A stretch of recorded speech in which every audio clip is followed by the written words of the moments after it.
Hello, and welcome to Let's Talk Procurement, the only show you need to master the art of procurement. Let's go. Thank you to you all for tuning back in today. In one of our bite-sized episodes, we're going to cover competitive advantage and Porter's 3 generic strategies model. So, it's called the 3 generic strategies in the SIPS books and kind of widely known as that, but in my mind it's actually kind of 4 strategies. But let's dive into that after looking at competitive advantage. So what is competitive advantage? Well, competitive advantage refers to the ways that a company can produce goods or deliver services better than its competitors. So what can a company do to effectively produce products or services that are standing out in the marketplace, that have a unique characteristic or a bit more appealing to customers? And why is this important? Well, it allows the companies to achieve better profit margins and hopefully more sales, and equally it generates value. So the more value you are generating, the more profitable, in theory, a company should be, and also the happier the shareholders will be because they will be seeing good margins and kind of strong returns.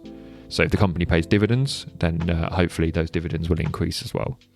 Competitive advantage is kind of used throughout the SIPS journey. I think it starts in level 4, maybe even level 3, and it's referred to kind of all the way up until level 6, and is something that is important to get to grips with.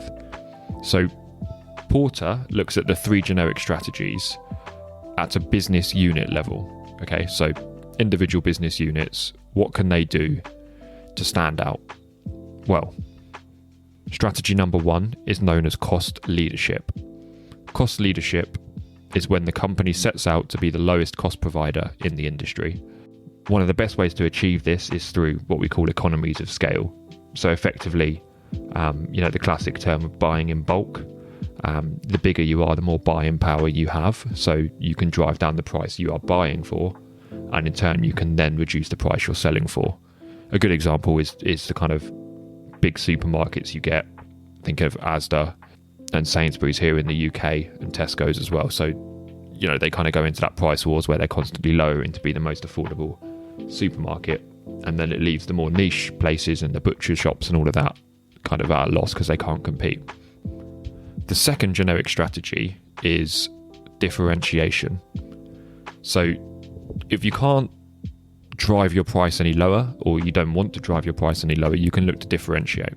So this is where your company or a company seeks to offer products or services that are unique, different, and maybe seen as better than the competition.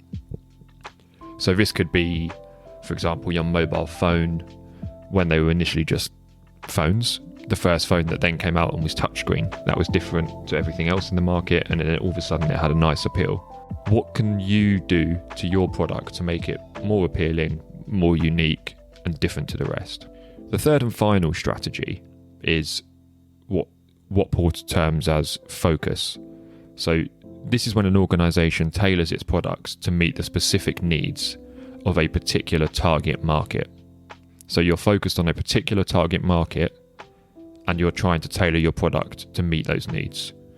So the reason I said this could be 4 strategies is that you actually have 2 types of focus. You have the cost focus and you have a differentiation focus. So if you are looking at cost focus, you might be trying to provide lower costs to a particular segment of your customer base. So you might be looking at geographical locations, and in the wealthier areas you might have a higher price point. You might also look at targeting premium brands being at a higher price point, and then your everyday brands being reduced to a lower price to attract the customers who maybe have a smaller budget.